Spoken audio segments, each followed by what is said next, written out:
welcome to another episode of the Blood Brothers podcast. There is no Sean Coleman today, but there is a Rob Parker. Hello. Hello, on holiday, Rob Parker. Liquid lunching, Rob Parker. So there's nothing new there. And on the other half of my screen, we are joined by two people today, which we don't normally do. So this is going to be cool. We have got the author of The Appeal, Janice Hallet. Hello.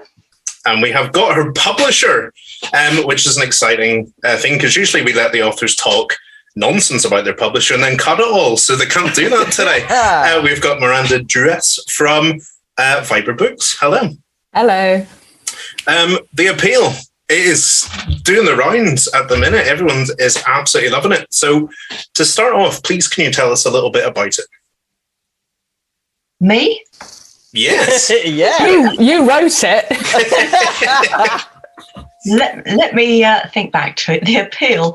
I wrote The Appeal without thinking it would be published at all. So it's the freest I've ever been to write anything. And I set off writing these characters that were really marginal characters in a vague idea I'd had for a TV series. So I thought I'd write the book as the minor characters that would only appear tangentially in the TV series. And that's how it came about, that the main characters don't really speak in the book. That's the main sort of thrust of my thought of what The Appeal is. So, what's the plot? Tell them the plot. Oh, you want the plot? Oh, right, the plot. Okay. Not all of it, like, that's much basic. Okay. In the plot of The Appeal, two strangers, arrive in a small town, having worked for 8 years overseas as war medics. They join a local amateur drama group where they are befriended by one of the members called Izzy, and they sort of try to make themselves at home. As soon as they arrive, as the grandchild of one of the other families who are members of the group is diagnosed with a brain tumour, and an appeal is launched to pay for her life-saving drugs. Then, in a kind of small-town English way, hell breaks loose, slowly and gradually and under the surface, as this couple from outside see this world in a different way to everybody inside who sees the strangers in a different way. And that's how it's done. Yeah. I don't know how you did this, Janice. The monumental task this must have been to put together a novel in this way. While I was reading it, I was just the skill of this. I just don't know how, because it's all told through communication, isn't it? Emails and texts and things. That's right, Justin. There's only a few other sorts of items that it's told through. It's mainly emails. Yeah. I don't know how I did it either. I don't. But the thing that I couldn't. I mean, because there's going to be a little gushing. I hope that's okay. Gosh, really? That's why. Because the thing that you managed to do so brilliantly was the drip feed of information of just how you unwound this for the audience. It was just, honestly, it was absolutely mesmerizing. And then the character that you managed to imbue into these people with just email strands and all the vernacular that's in that, and all the sort of the brevity that we naturally use in short communication like that.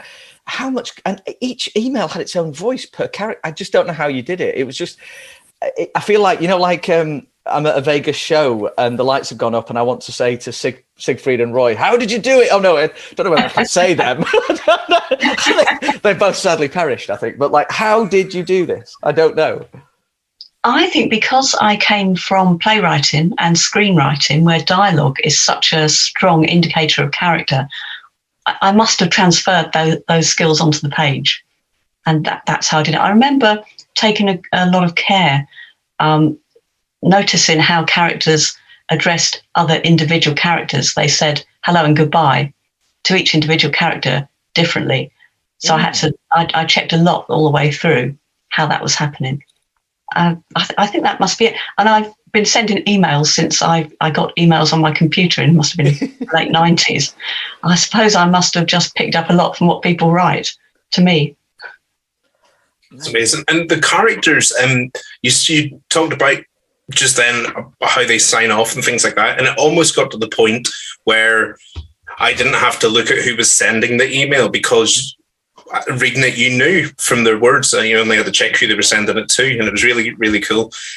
Did you spend a lot of time sort of crafting the characters before you started? No, I have to say No.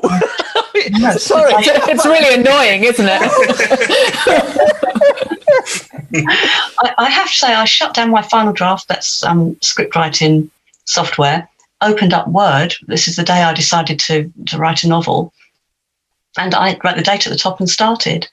And each character sort of unfolded as I started to write them. And as I wrote more emails from them, I got more information of that character. It was a very organic way. And as I say, completely free, because I didn't think it would ever be published. So I just, let the love flow through those characters. Was it an enjoyable process to write? I loved it. Yeah, Really? absolutely loved it. Yeah. I was speechless. Truthfully. Rob's face, he's looking impressed, but also quite cross.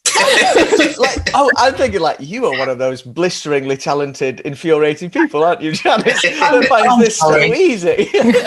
I'm really sorry. Did you always go into it knowing that you were going to do it in that style? Not really, only having this idea that this book might complement that TV series if it ever came out. Turned out to be pretty different to the TV series I was planning. And the story took on its own momentum and its own structure as I went along. But no, other than that, I must say I didn't really realise what I was letting myself in for. It took a year to write it. Wow, yeah. And then Miranda, coming to you, how you when this arrived in your inbox, what did you like? What did you think when you saw it for the first time? Well, I got it, as people who've read it know, because it's got letters, it's got WhatsApps, it's got emails, it has newspaper reports, and it has police reports, especially the WhatsApp. If you imagine you get a PDF that has WhatsApps in, that you send that to a Kindle, it loses its mind. So I was trying to read this book on a Kindle and also an iPad mini. I'd have to swap between them to figure out to actually read it properly. And I'm not a patient person. So the fact that I did this, even though it was a massive pain in the arse to get through, it's weird because I generally don't like epistolary novels, with the exception of Dracula. I mostly find them quite annoying, and people always give more information in letters than real people do. So I think it just came at a very kind of good period where I didn't have a lot of work on, and I had that patience. God knows what would have happened if I'd been in a crappier mood. But as you know, it drags you in so quickly, especially that character of Izzy. Because we all know Izzy. She is the most irritating person in the whole world. This weird social leech who makes you uncomfortable. And you feel sorry for her, but you also want to drop kick her because she's just awful. And Janice's ability to get across a kind of a person so quickly. Even the fact that one of the very, very minor characters has obviously had her email vaguely hacked because she's got masses and masses of buy the new Samsung 47.6 XXXY as her email signature, because she doesn't know how to turn it off. All these little touches, you learn this very large cast of characters, and that is something which was just very new, and it is a real skill. So it was clear to me very early on that it was something special, but also just incredibly complicated and made my head hurt. It's less complicated now than when it was first came in. Yeah. It was much more complicated. About 20,000 words longer, if I remember, and most of it was Izzy. Yes, more Izzy in the original draft. She really rambled on. Oh yeah. We all know these people. They're so real, these people we all have met, and Izzy. God bless her. And we've all met, the Martins and the Samantha Greenwoods and all these people. We've met them all. It's just, I found it like, and to top it all off, I had I think this is new material the podcast has never discussed before, Chris. I did quite a bit of amateur dramatics when I was younger. So did you? This is like super on the nose. This like really, wow. Yeah, this is real accurate. What was your biggest role? I don't want to say. Magic Mike prototype. No, I Romeo. I did Romeo. Oh, get you! No, I didn't mean to. I went to help audition the Juliets, and I was asked to stay. So. The Juliets or for Juliets? No, the Juliets. So I did the balcony scene thing over and over and over and over, and So, but I know what it gave to me was like, this felt so real and so akin to those circles and circumstances and things like that. So it was just, it was pretty mind blowing and very, very. It's like that expression that you see online sometimes, like I've been seen. Oh, I feel seen. I got really seen by this. Especially Sarah Jane. It was second nature to do that kind of community. Really, it was superbly done. But the pressures of surrounding that, and the fact that that little bit of power just gets taken a little bit too far sometimes, in a setting like that. And it's amazing how people pull that strand and how far elasticated that strand can get. It was incredibly true to life, and I mean, it's amazing the response the book's had as well, isn't it? Yeah, absolutely. I mean, it was number one of the Times paperback fiction list for 5 weeks. I think it's still in the top 10. Oh, yeah, it was 5. It's still on the list. And it was number 4 Sunday Times bestseller. Mm-hmm.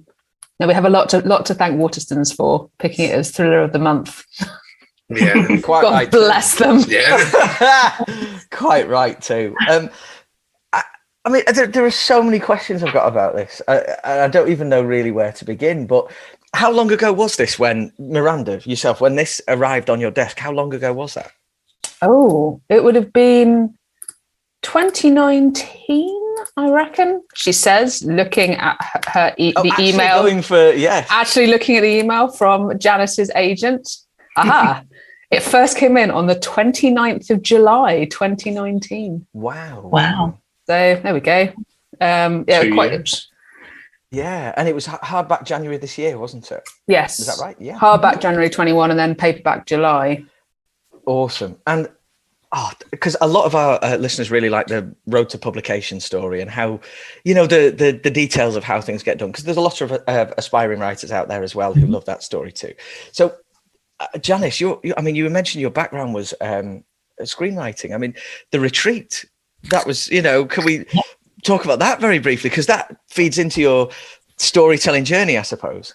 It does. And before Retreat, I wrote plays for that very amateur drama company. Wow, that's cool. Really where I totally got the bug for writing. I mean, I'd always been writing because I've been a journalist, but I had really burned out of my job on a magazine writing about bubble bath and mascara. I've done that for 15 years, and really, there's only so long you can do that. So I was looking for something else at that point. A friend of mine who attends the group, the drama group with me, Sharon Exelby, she suggested we write a play together. And that really started the whole thing. And then I gave up my job and did a screenwriting MA. Met director. He had a script called Retreat that he wanted a playwright to rewrite for him. He got me to do it, and luckily that film was made, released in 2011. Surely you are. I mean, there is a plaque to you at that screenwriter. Really do the screenwriting MA. I mean, that is just amazing. Janice, I've never asked. Did you get to meet Cillian Murphy? Yes, and Tandiwe Newton. Oh, I don't care about her.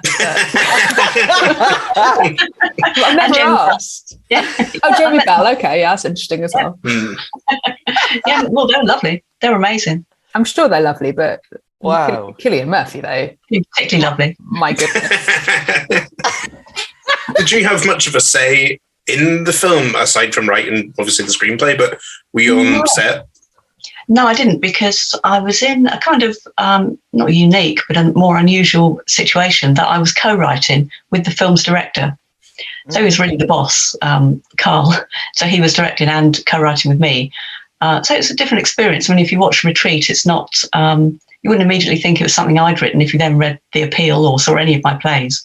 But it is another part of sort of me. I do like the horror and the psychological thriller side of things. So yeah, it was. I didn't have much say, but then I trusted Carl with it, and I think what we got in the end was dark and thrilling. So can't complain. Yeah, incredible, absolutely incredible. And then the journey then to this. I mean, so after the Retreat, did you carry on writing film at all? Or yeah, after Retreat, that's where it got a bit rocky.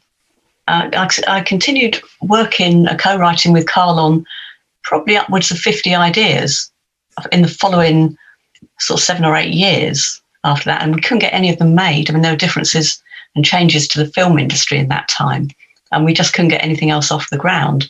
So we, not acrimoniously, we split up as a writing team and went our separate ways. He's now a TV director, and I started writing for TV.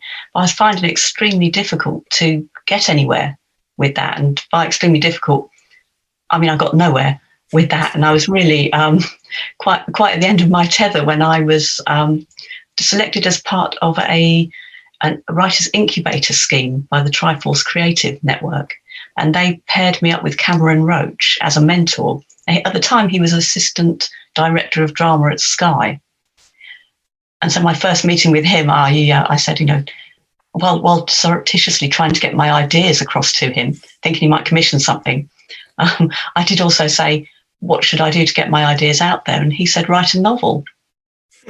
Which, I mean, that to me sounded like I should give up screenwriting. So I thought, no, I don't say that. I've been trying to do it for 15 years. But when I got home and thought about it a bit more, I thought, well, I have been doing the same thing and getting the same result for so long. I've got nothing to lose by doing what he says and giving this a go. And that's the day that I shut down my final draft document, opened up my Word document, and started The Appeal. I can't tell you how much I admire that because so many times you get, this is essentially, it's a debut novel that's topped the charts, isn't it?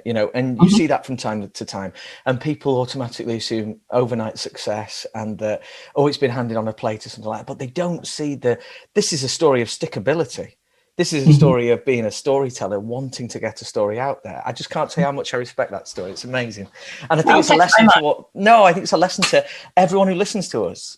Just tell your story, just do it, and keep believing in yourself and don't stop. And it's never too late. It's never too late to follow your dreams. Because when I started that MA course, I was 37. When The Appeal came out, I was 52.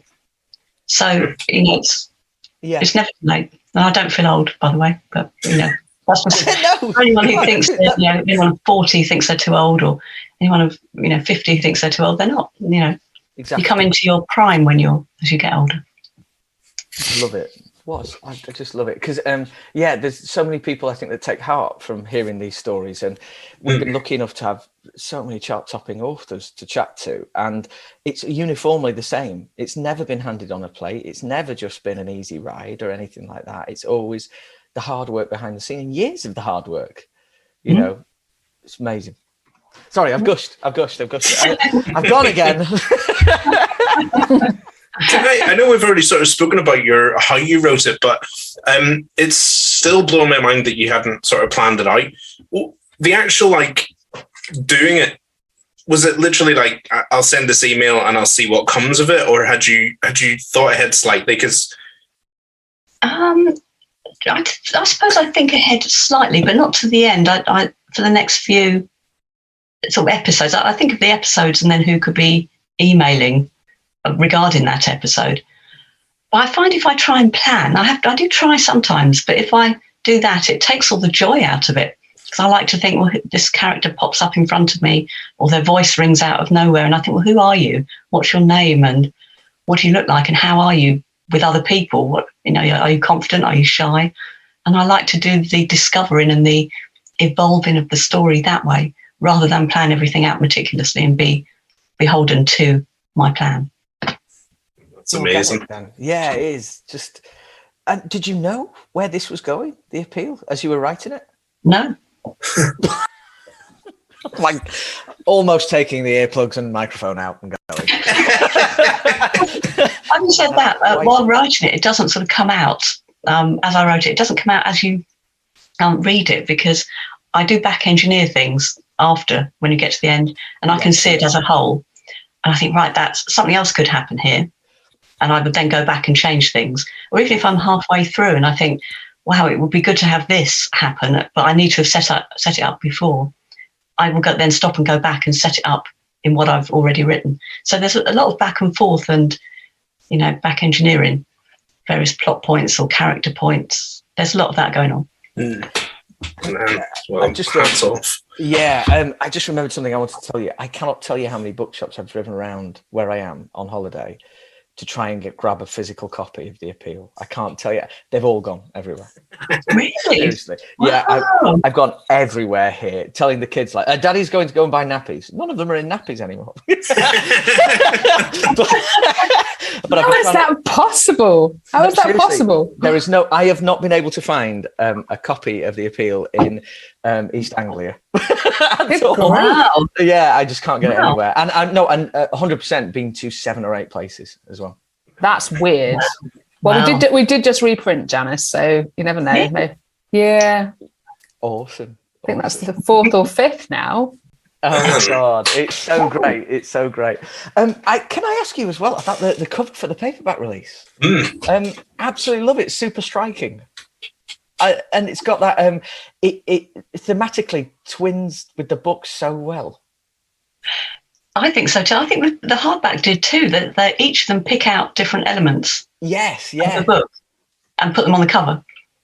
It's a lesson in book marketing and book packaging, to look at them both.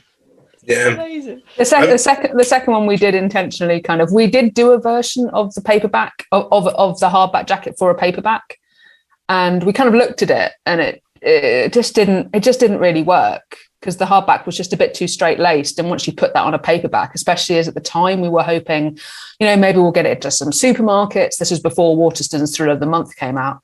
And then we kind of backtracked to sort of the original pitch.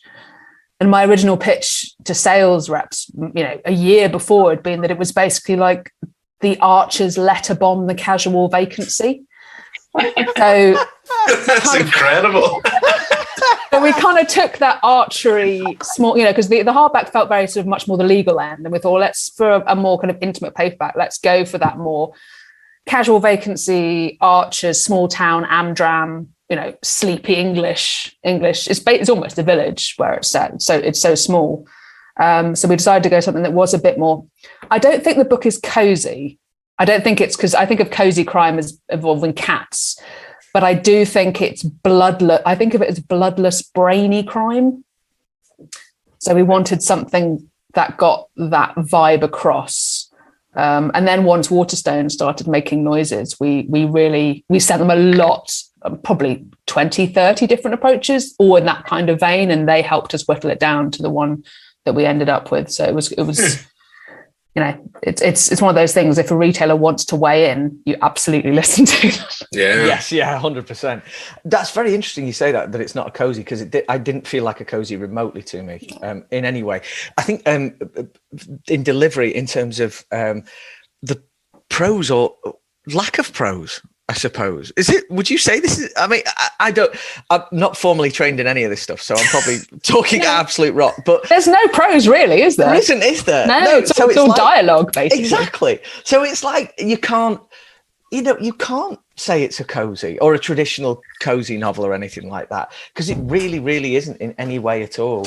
And I think with the delivery of its themes in the very sort of techie age that it's done, does not fit that at all. But now that you've mentioned like how to categorize, we talk about genre quite a bit on here, Chris, don't we? About how lots of authors get frustrated by being placed in a genre. What genre, Janice, do you feel like you're closest to with this? I'm not sure. tend to think of all writing as being literary. So without, thinking I'm getting ideas above my station, I do think I'm writing a literary work, I suppose. I don't know. I don't think I'm of myself as writing in the crime Yes, genre. you do, Janice. Yes, you do. You must. Yes, Miranda, I do. There's a lot of shaking of heads going on here, listeners. There's a puzzle and there's murders. You're absolutely a crime writer. Now, when you boil it down like that, definitely we're in the crime world. But Miranda, then, because we've got you here as well, like when you've got that, this comes in and you're thinking about, right, I'm really enjoying it, but how do I bring that to an audience? What were you thinking? Like, that wasn't like, what were you thinking? That was like, what was going through your mind? Yeah. Well, weirdly, actually, I think at the time it was because there's been a slight resurgence of this kind of what I'm going to call bloodless, brainy crime. What with things like 8 Detectives by Alex Pavisi, Michael Joseph did, and obviously the Thursday Murder Club, which is slightly more cozy, but still is essentially bloodless puzzle crime. When they came out, but obviously when I bought this book, that kind of resurgence hadn't happened yet at all. So of all the books I'd bought to kind of launch the 2021 list, this was actually probably the most far out there because there wasn't an easy comp. Now everyone just goes, oh, it's a bit like the Thursday Murder Club, or people shorthand it. But I did that kind of. So essentially, we kind of said, well, it's quite Agatha Christie because again, that is puzzles and quite bloodless. So we were kind of vibing on the golden age, but it was one of those books that we had to kind of, I suppose, tell people that they had to read it to really get it, which is always a bit of a risk. It's a lot easier if you can say this book is a mashup of these 3 writers who you know. But I think in a sense, we did get very lucky. Well, not lucky, because obviously it's because Janice's book was so good, but it came out and the Sunday Times really got behind it in a big way. They chose it as their book of the month, as their crime book of the month. And that kind of kick-started things because it was definitely one of those books that people had to read because you couldn't lazily comp it against anything else. It had to have enough people reading it to talk about it, to get a buzz going, to make it work, especially given that it came out in January 21. And obviously there weren't a lot of bookshops open in January 21. So in a sense, it's a little bookish miracle that it managed to get to do so well. But yeah, thank you, Sunday Times. Sunday Times. Could we then jump off onto all the great work that Viper is doing? It's not every day we get to talk to the publisher. So, I mean, I went on Viper's website and I've looked through the titles and every single one I know and sort of know what's achieved and that kind of thing. But also it's like, for me, it's like what do they call it? Like a stamp of quality when I see that now, so amazing what you're doing. And because it's not been, Viper is an offshoot of Serpent's Tail, isn't it? Yeah. And so, but it's fairly recent, isn't it? So this must have been such an exciting, twinning it with Janice's story and the appeals story. This must have been such an exciting period. Yeah, it's been a bit. I'm not going to lie, it's been a bit surprising. It's I assumed we might sort of grow quite under the radar for a couple of years. It's always difficult launching an imprint, especially as we ended up launching just as a pandemic started. But on the other hand, I think in a weird way that was slightly an equalizer because there were no live events. There were no one was bothering spending thousands and thousands of pounds on advertising on public transport. There was no point. No one was going anywhere. So essentially all publishers had to go online and the books kind of had to just stand on their own and speak for themselves. And because Viper is intentionally quite a small list, it's quite selective. We only do sort of 10 to 12 new books a year. I only buy things that I'm completely potty about, which hopefully comes across. So I hope that the books we do publish are all special. There isn't a sort of sense of volume over quality. So obviously, and I also try to make them quite distinct. So obviously Janice's book is a million miles away from Tina Baker's books, which came out the month after, which are also a million miles away from Katrina Ward's Last House on Needler Street, which was in March. So we tried to have very distinct books, so people never get them mixed up. Also, your cover designs, like, guys, Five Minds, the proof of that is beautiful. As I have not seen the finished copy, but I've got a proof of it, and it is class. And Kat Ward's new one is beautiful. Both of those designed by our art director in-house. Really? That's just... hello, Steve. Well done, Steve. God damn you, Steve. 2 thumbs up. Talent. He also did the paperback of The Appeal, actually. Yeah. Oh, Steve, you make me sick. He is a talented man. He's got my dream job, I reckon. How much obviously there's tons of thought, so that's a really stupid question to ask, but like, how you talked about having quite a few different paperback designs for The Appeal and help other people shaping it. So is that something that there's like heavy meetings about, or do you sort of trust him to go off and do a good job? Well, he will generally, if we're using Steve or if it's a freelancer, we there's a big brief, and they normally come back with maybe 3 or 4 quite different approaches, and you tend to winnow down to 2 and then ask them to explore those, but with different options. With The Appeal, I think we just he only letterbombed us with options because it's, in a way, it's harder to do a brand new cover for a book that already has a cover, because you've got to remove, and they're so different. He had to basically wipe the existence of the hardback out of his head, and then sort of soften it, I suppose. So yeah, there were so many options. Janice, I've never even shown you the billions of options. There are ones with like made out of Post-its and things. Oh wow. Yeah, wow. That's so cool. What about editorially, how different your own approach editorially was to this, and like we said before, a book that is prose driven? How did you approach that? How was that different? One thing I find with Janice is that in terms of being her editor, I basically don't really have to touch her actual writing. Like, what Janice sends in is always very clean, and the voices are always very distinct. It's like, I don't go in and like rewrite sentences. That's never, I mean, for some authors, that is something you do. If you have to read a sentence twice to understand it, there's something wrong. Janice, that's never really been my role, because she just, this is what happens when she writes. What I do end up doing is crying quietly and going, Janice, it's so complicated. It hurts my brain. Please make it. I end up sending her like reams and reams of notes, for like, with very, very detailed timeline breakdowns over like 25 pages, and pulling out the themes and, going, okay, you've got 18 different red herrings here. Can we cut this to half? Because there's blood coming out of my ears. So my role is essentially to make Janice easier for people who don't have as big a brain as her to read. Certainly on book 2, I think that was pretty much what I did, wasn't it? I was like, this is really, really clever. It is too clever. Make it less clever. I have to say, what Miranda sends after she's read the first draft looks like it could have been a plan for the novel to begin with. It's quite handy. Oh, good. What she sends, she thinks it all out and puts a logical spin on it. So I thought, wow, yeah, there is that theme. So when you were saying about sort of like reverse back engineering the novel, like literally you back engineer it to a point, then Miranda goes in and really back engineers it right down to like the prototype plan. The problem with Janice as well, because she's so clever, I'll be reading it and I'll be making notes on a particular thread of plot. And I'll be going, oh, this makes no sense. Janice is making terrible errors. And I get to the end, I go, oh, no, I'm stupid. that was all planned, and I've been fooled. And then I'll just delete whole pages of notes because I've got to the end and they don't actually apply anymore because Janice tricked me. So I spend quite a lot of effort getting cross because she's tricked me.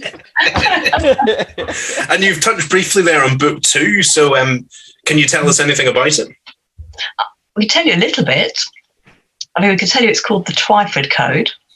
You can tell them everything that's on the Amazon entry. That's already in the world. It's on Amazon, that's fine.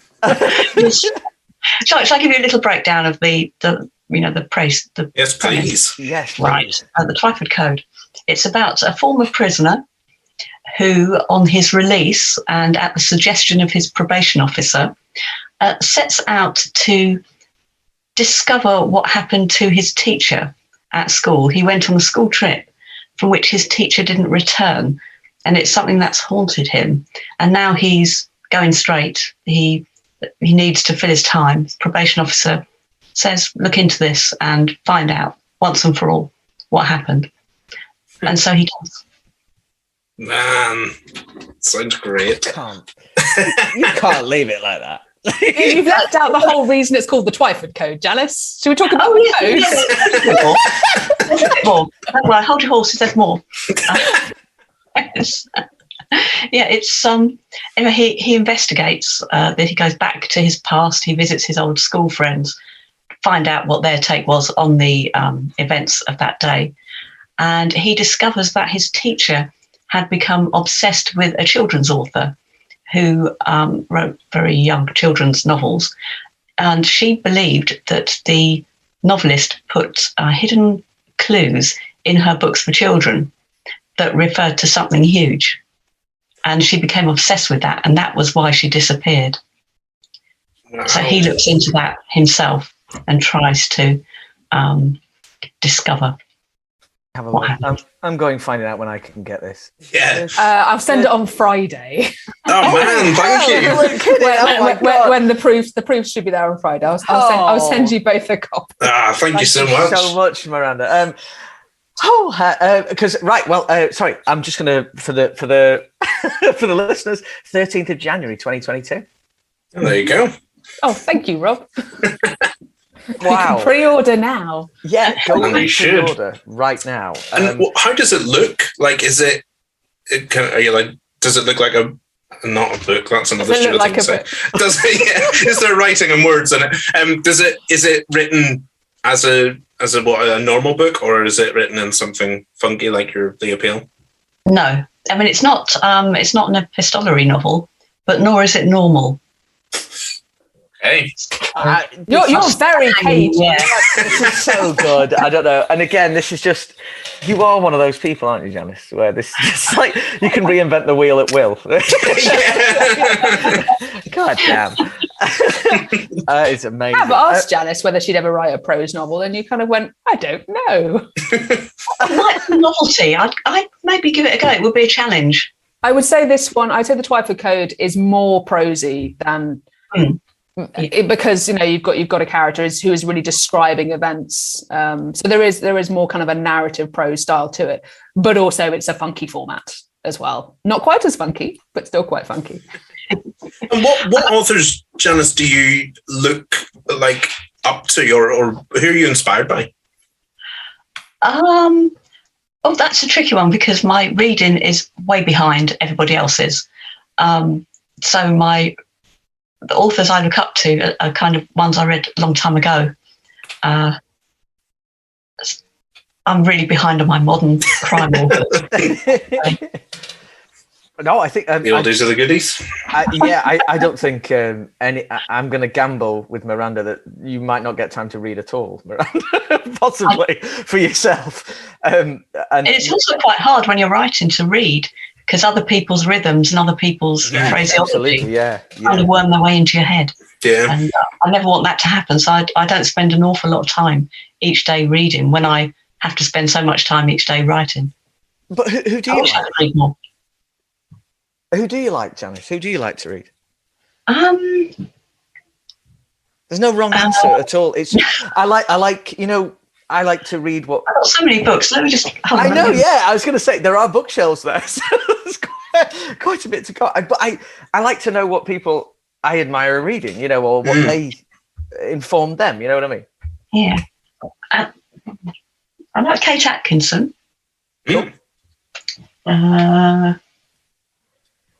It's going back a long way, but Thomas Hardy. Yeah. That's quite old. I know you read some crime recently because you did a Waterstones blog on it. Oh yeah, I read loads of books for that. Light Seekers by Femi K.O. That's really I really love that one. Good. Yeah. Really good. The Bluebird by Attica Locke. Excellent. Dark Pines. Lovely Will Dean. Will Dean. Brilliant. Love that. So I mean, I if books are suggested to me, I will read them. But otherwise, You do read all the Viper ones, though. You actually ask me for those. Ones. Oh, I love Needless Street and Call Me Mummy. My goodness, 5 Minds. Wow. I mean, I was thinking about that for days. I was thinking, what would I have chosen? I don't make her read them, I should point out. She does ask me. We do a similar thing with Sean, don't we, Chris? Where absolutely. Badger him until he delivers the goods. Yeah. Sorry. I was just going to mention Tina Baker's recent promo video. How's she to handle? Are you asking me? Yeah. Well, I mean, I think Tina is just who she is, and it's one of the. I think she's very much like you wind her up and let her go, and it works. And I think if I had tried to make Tina be anything other than Tina, I'd be sitting in a corner crying. So I just enjoy the show like everybody else. Yeah. Do you know what's coming? No, I don't. It's probably for the best. I know she would be naked in her unboxing video of a couple of proofs. No, I did not. I knew there was definitely, I think that Call Me Mummy hardback unboxing, she did mention something about getting on the roof of her car, and I went, okay. What resulted was not, and I knew she was going to stand outside of Waterstones at 5 a.m, and I just went, okay, don't hurt anybody. Oh my God. But it works. I mean, it's part of her brand. So yeah, no, I'm fully behind any author expending that much energy into getting people excited about their books. Absolutely. Word. But I don't require any of my authors to strip off. Not a contract, No. at that point, is it? No. Oh, good. Phew. While we were talking about books, should we have a chat about what we're reading at the moment? Janice, what are you reading at the moment? I am just getting to the end of The Christie Affair. Oh, cool. It's been brilliant. My goodness. I got that proof at Harrogate. Is it good? Yeah, I did too. Yeah, it's great. Oh my goodness, yeah. Sweet. One of those you try not to read too quickly because I don't want it to end. Brilliant. What about you, Miranda? What are you reading at the moment? I'm reading 1979, the new Val McDermott. And how's it going? It's going well. I mean, I'd only read books for pleasure at night, like in bed. The rest of the time, if I'm reading submissions, I read on a Kindle. And because I'm 7 months pregnant, I get into bed and I read for 10 minutes and I fall asleep. So I'm in a sense, I'm really savouring it because I'm reading for 15 minutes. And the minute I start feeling myself getting tired, I then put it down because I don't want to sort of not take it in. But I like the fact that it's a brand new character. Yeah. And it's also just quite an interesting time period as well. So now, I always enjoy Val McDermott's books, but I'm especially enjoying this one. This could get me, and we might have to nix this, Chris, but I've never read one of Val's. And because I'm intimidated by just the quality and the body of work. But then I saw this and it looks so great. And it's the first one in a new series, so now is the time. I'm thinking now is the time to just, to get it done. But yeah, I can't believe I made that admission. It's all right. I have people who I've never read, and I couldn't admit ever. It would just be horribly embarrassing. Yeah, you didn't just do it on a podcast. No. Oh, goody. Don't worry, I'll offer to edit this one, Chris. Chris, what are you reading? I have just started Vine Street by Don Nolan. Oh, I want to read that. Which you said something really interesting earlier, Miranda, where you said if you have to read a sentence twice, it's probably not a good sign. I do read his sentences twice because they are so poetic and his Boon books were great, but this is a step up. I'm about 60 pages in and loving it. So yeah, I think it's out is it November time? October, November? He's another one where it's he's an incredible writer and I don't think he quite knows how good he is. And he's also a nice guy. So he's the full package. Yeah. I do a charity anthology with the Criminal Minds group. And his stories are always just so exciting. Yeah. But yeah, you're right. I think he doesn't realise how good he is. Yeah. 11th of November, 21. Oh. There we go. Everyone who's got a copy of that said it's amazing. Yeah, I think because for his first book, I think the Mail said that he was the UK's answer to Michael Connolly. And I think that was an amazing quote. And I think it resonates even harder with Vine Street. I think Talking of authors that you're embarrassed to admit you've never read. No, Michael Connolly. I've never read Michael Connolly. I mean, I've watched Bosch, but I've never read one of his books. It's because there's so much of it, isn't there? Yeah, and it's just like, right, I'm gonna have to read 40 of the damn things. It took me ages to read the Charlie Parkers as well, because I was like, I've got to go back. It's like 20 books. Worth it though. I've just started them. I got like a Burt's book subscription for the Charlie Parkers. So I've got 5 of them so far, but they drop through my box each month, and it's cool. I bought the first one eventually, and then I ended up ordering books 2 and 3 when I was like a quarter of the way through. Yeah, it's that good, isn't it? They're literally, and I love it when you find something like that. I was like, I've got 20 to go. Because I want to be buying that lovely hardback when it comes out once a year, and have it in my, like in the calendar. For myself, reading wise, I obviously just finished The Appeal, so I am tonight starting Bad Apples by. I've read that. That's good. Nice. Is it good? Yeah, I enjoyed that. So ace, isn't she? She is. Yeah, she's so great, and those characters in those worlds that he's created. Because I know Gavrick isn't a real place, but it's like it just feels so real to me now. So yeah, I love my yearly trip to. It's super creepy as well. Is it? Yeah, but I think it's the creepiest one Will's written so far. I mean, with the exception of his standalone, but of the 2 books. Yeah, because I mean that was like creepy in a different way. That one. Yeah, like such an insidious character. Yeah. Did you know that when we went to Harrogate, my wife who I love her to pieces, but she doesn't read any of my books or anything like that. But she's read Will Dean's. So, I've got a husband like that. He's read 1 book I've ever published. Really? Yeah. So I had to take a picture of Will Dean, with me and Will Dean for my wife. Isn't that really? Great? Yeah. It's the hair. It is. And I'm looking at him like, you flipping deep dish, man. Talking of pictures at Harrogate, that was my first ever crime festival or meeting other people. And Miranda, you were the first person that I said hello to. Oh, really? Yeah, and immediately you said, let's take a picture so that I can prove that you're not Rob Scragg. Yeah, it's because I met Rob Scragg the day before, and I think it was Phoebe. Yeah. It was like we realised that she thought you both looked similar. So I was like, well, I'm going to find Chris McDonald and I'm going to take a picture and I'm going to prove they are 2 very different people. 2 very different people. I mean, obviously, as friends of Rob, we ran with that quite yeah. We made that quite a bit worse for both Rob and Chris. You're both men with dark hair and beards. And beyond that, I mean, I guess if you were describing a criminal to the police, but they were tall. They were beards and glasses. Exactly, that's it. Yeah. My Geordie accent's pretty good. Hey, is it? Was that your go one? Hey? No! It was a noise. It was a noise of exclamation. A noise of enjoyment. So I don't know whether you can say what enjoyment. Exclamation. Yeah. Oh dear. We've done things in slightly the wrong order today. Because usually no, you're fine. No. It just means we're going to end with an exciting game if you're up for it. Ooh. Oh, go on. We can do publisher v author edition. Bring it on. So what we do is we play a game called One Star Superstar that Matt Veselovsky, we are contractually obliged to mention his name because he played it for the first time on our show and we've adopted it. So thanks, Matt.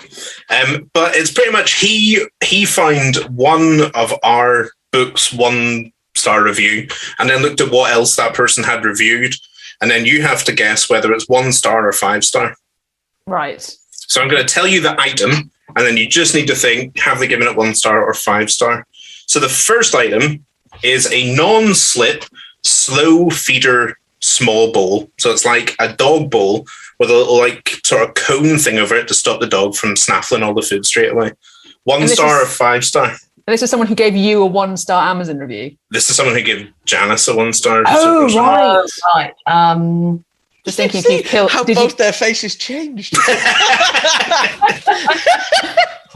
You will find that obviously from what they've reviewed and how they've said it, what type of person they are. So I wouldn't put too much stock in the 1-star for your book. Right. I'm going to say a 1 star. I think that dog bowl didn't perform in the same way. Or is it somebody who would like a dog bowl that controlling is the kind of person who would have got cross at the appeal for befuddling them?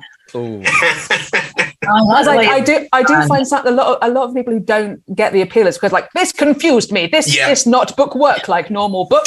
I can imagine that being the kind of person who puts their dog on a diet. So I'm going to go for 5-star dog bowl. It made my dog behave in a way the appeal could not. Yes.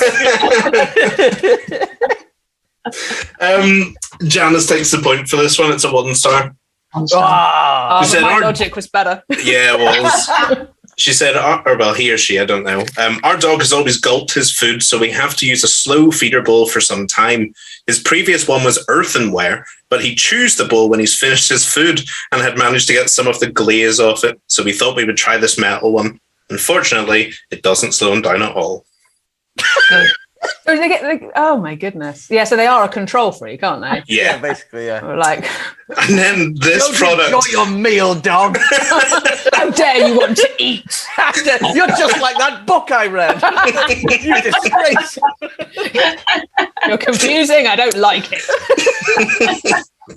Then this next product is one I'd never heard of, but it's a. And Rob, I kind of picked this for you.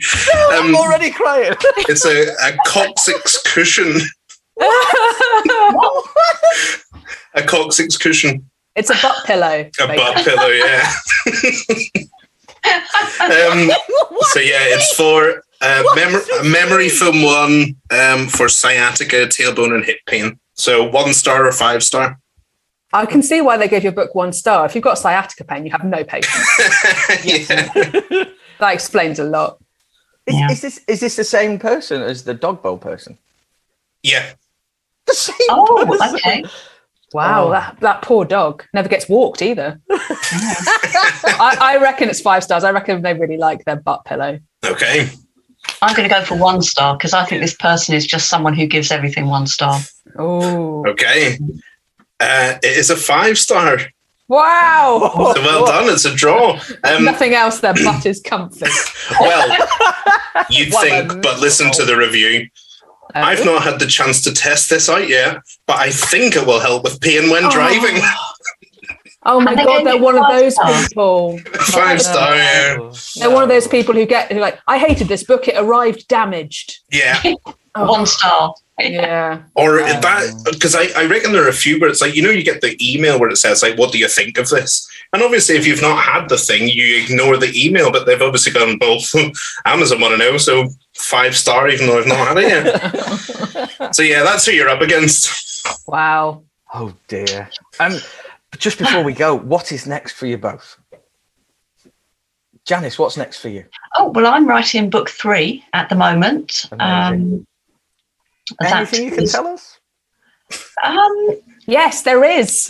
What can I tell them, Miranda? You can say it's called The Mysterious Case of the Alperton Angels. Oh, wow. Is it really? It is. What a title. Yes, it is, Janice. We changed the title. It's called The Mysterious Case of the Alperton Angels. Wow. It's about 18 years after the end of a cult called the Alperton Angels, and the young baby they intended to sacrifice as the Antichrist has now turned 18 and can finally be interviewed. And 2 journalists are battling to write the definitive true crime account of the Alperton Angels. Can you all stop being brilliant for 2 minutes? That's just, can you tell I've done a lot of sales pitches on this one already? Really? And are the proofs for that going out on Friday? No. I know. Janice has not email them to us on a chapter by chapter. Oh my word! That sounds incredible. That sounds amazing. If you could give us a rough year, is that 2023? January 23. January 23. We work Janice hard. Fabulous. Yep, that sounds incredible. And Miranda, what's next for you, and what's next for Viper? Well, I am going to off to have a baby at the end of October, which is really badly timed, but breeding waits for no imprint. So it was, there's never a good time. But I will be lurking in a rather controlling fashion, I imagine. And Awesome. yes, I intend to be reading Janice's book 3 when she sends it to me in the spring. Fabulous. And on that topic, all the best for the coming months. Yes. Thanks. And what's the next book from Viper? Is that Five Minds? It is Five Minds. Is this coming Thursday? Yes. Oh, man. Yes, it is. Let me see. Yeah, it's the 2nd of September. So we've got the hardback of Five Minds by Guy Morfus, which is a speculative thriller, and at the same time the paperback of Tina Baker's Call Me Mummy, both coming out the same day. Guy will be in all good bookshops, and Tina, I believe, will be in all good bookshops, and also you can pick her up in Asda and Tesco. Not literally her, though she will also be travelling to her local Asda and Tesco to take photos of herself with her book. So if you time it right, you could pick her up. You could pick her up in Asda or Tesco. And we're very lucky to have Guy on the podcast, I think, next month. So I've got a paperback full of questions to ask about Five Minds. What a book. It is brilliant, and he works incredibly hard. Him and Janice take my reams of notes with incredible good humour and then just fix everything effortlessly. And it's very annoying. He's an incredibly nice man as well. Yeah. Oh, yeah. I was lucky enough to meet him. He's an incredibly nice man. Well, thank you so much for your time. That was incredible. And I think we should have publishers on more often to guide what can be said. It's really fascinating. Yeah, it is. Really fascinating. But it's been so cool hanging out with you both. Thanks so much for your time. Oh, thank you. It was a pleasure. Well, we'll see you again soon. Bye-bye. Bye. Bye. Bye.